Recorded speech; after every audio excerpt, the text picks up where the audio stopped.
Di awal kita langsung berfokus kepada duo polisi detektif dari Miami yang bernama Mike Lowry dan Marcus Burnett. Freaking me out, okay? Di sini mereka terlihat sangat buru-buru karena hari itu merupakan hari pernikahan Mike. Tapi ada saja tingkah lucu dari mereka saat Marcus tak kuat untuk menahan hasratnya untuk sekedar jajan di pinggir jalan. Bahkan mereka tersengaja bertemu seorang pencuri yang hendak merampok di toko tersebut.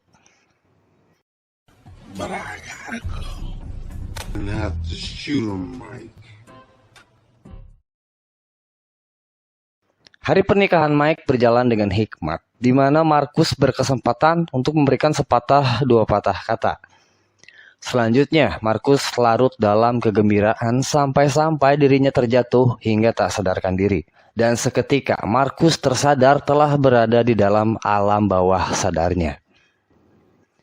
Selama kurang lebih 2 minggu, Marcus berada dalam kondisi koma. Hal ini membuat orang-orang terdekat merasa khawatir, juga termasuk Mike. Namun setelah berkutat dalam kondisi koma, akhirnya Marcus bangkit kembali dan uniknya dia malah berjalan ke atap gedung hingga harus membuat Mike kerepotan.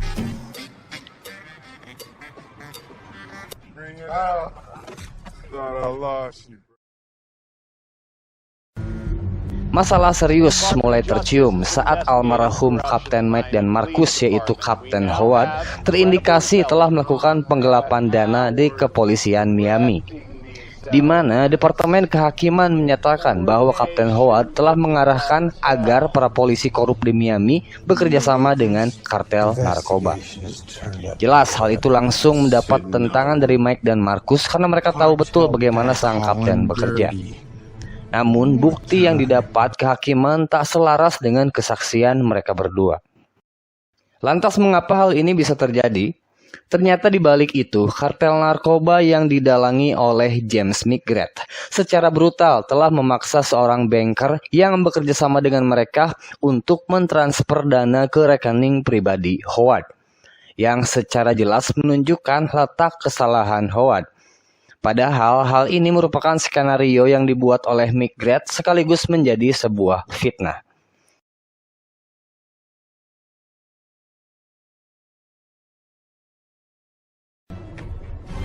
Untuk mencari informasi, Mike dan Marcus kemudian menyambangi Armando, putra kandung Mike yang kini mendekam di penjara. Armando, yang juga merupakan mantan kartel narkoba, memberikan sedikit petunjuk tentang satu nama yang kemungkinan ada keterkaitan dengan Howard.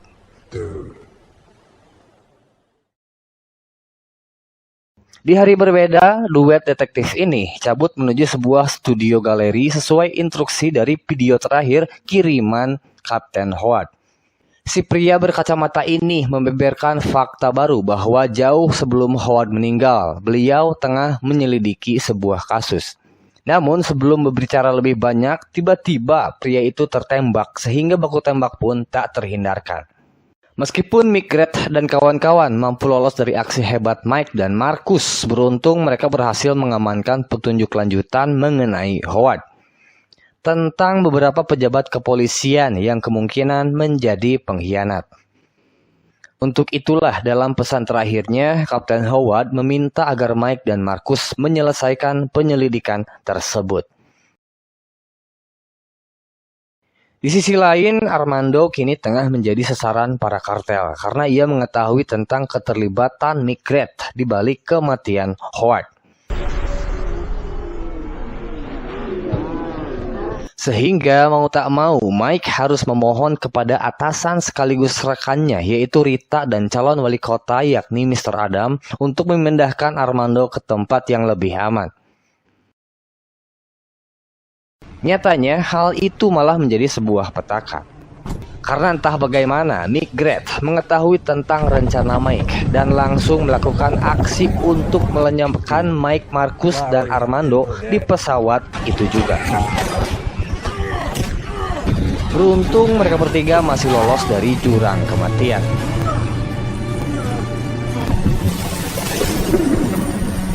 Namun masalahnya kini kedua detektif tersebut telah dianggap sebagai buronan karena telah melarikan Armando yang notabene merupakan seorang tahanan.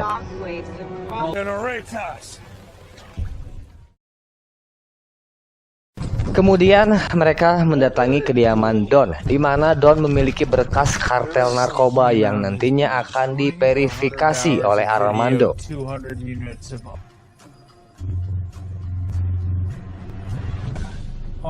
Sementara di saat yang bersamaan, Migret menerjunkan anak buahnya untuk menyasar keluarga Mike dan Marcus yang jelas-jelas tak memiliki perlindungan penuh. Beruntung, Marcus memiliki menantu seorang anggota militer Amerika, yaitu Reggie, sehingga dengan mudah mengatasi 12 orang kiriman Migret walau hanya seorang diri. Tapi di sisi lain hal itu tak serupa dengan apa yang dialami oleh istrinya Mike. Dia tidak bisa berbuat apa-apa dan hanya bisa pasrah dengan yang dilakukan oleh Migret. Akibatnya, wanita yang baru dinikahi Mike tersebut langsung dibawa kabur ke negara lain untuk dijadikan tawanan. Di sisi lain, akhirnya kita diberitahu bahwa sosok yang selama ini mendekeng atau ada di belakang Migret yaitu calon wali kota Mr. Adam. Hal itu terungkap saat Rita mendapatkan perlakuan kasar ketika dia menginterogasi suaminya tersebut. Namun beruntung Mike dan Marcus berhasil mengatasi hal ini dan segera menjadikan Mr. Adam sebagai senjata. Berhubung Migret berada di bawah perintah Adam, Mike dan kawan-kawan mengatur sebuah skenario penangkapan Migret sekaligus penyelamatan sang istri. Dan singkat cerita, Migret kemudian mengikuti instruksi yang diberikan oleh Adam dan membawa seluruh kartel ke sebuah tempat persembunyian. Di saat yang bersamaan, Mike dan kawan-kawan telah mengatur posisi masing-masing, di mana Mike sendiri mengisi posisi sebagai ujung tombak. Kemudian selagi membidik, Mike nampak ragu-ragu sampai membuat keberadaan mereka akhirnya dapat disadari oleh Migret.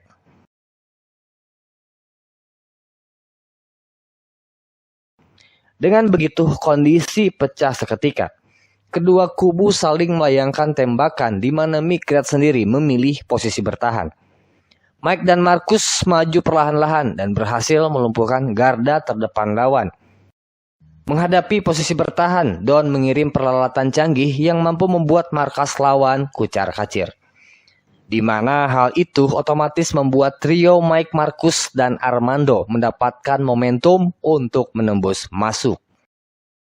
Dengan begitu, baku tembak berjalan semakin seru, namun Migret nampaknya berjalan mundur demi menghindari kejaran Mike.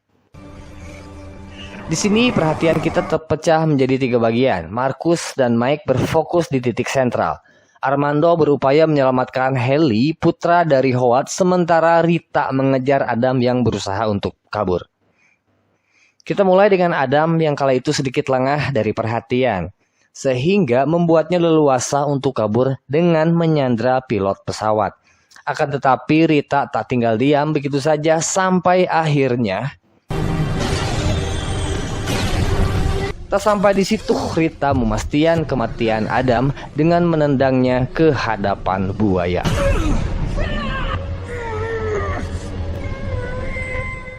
Di sisi lain, kita melihat bagaimana Armando berjuang mati-matian untuk menyelamatkan Kelly. Di mana hal ini membuat dendam Kelly terhadap Armando luluh karena bagaimanapun Armando adalah sosok di balik kematian kakeknya, Kelly.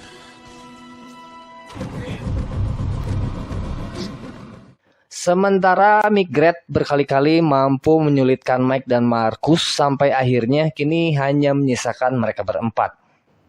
Jelas dalam posisi ini Mike harus berhati-hati karena sedikit kesalahan pun dapat membahayakan nyawa sang istri.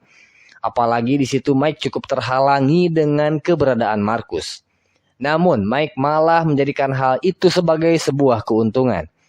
Karena tanpa diduga, Mike menembak Marcus ke bagian tubuh yang terlindungi sehingga ia bisa menembak Migret dengan berkali-kali.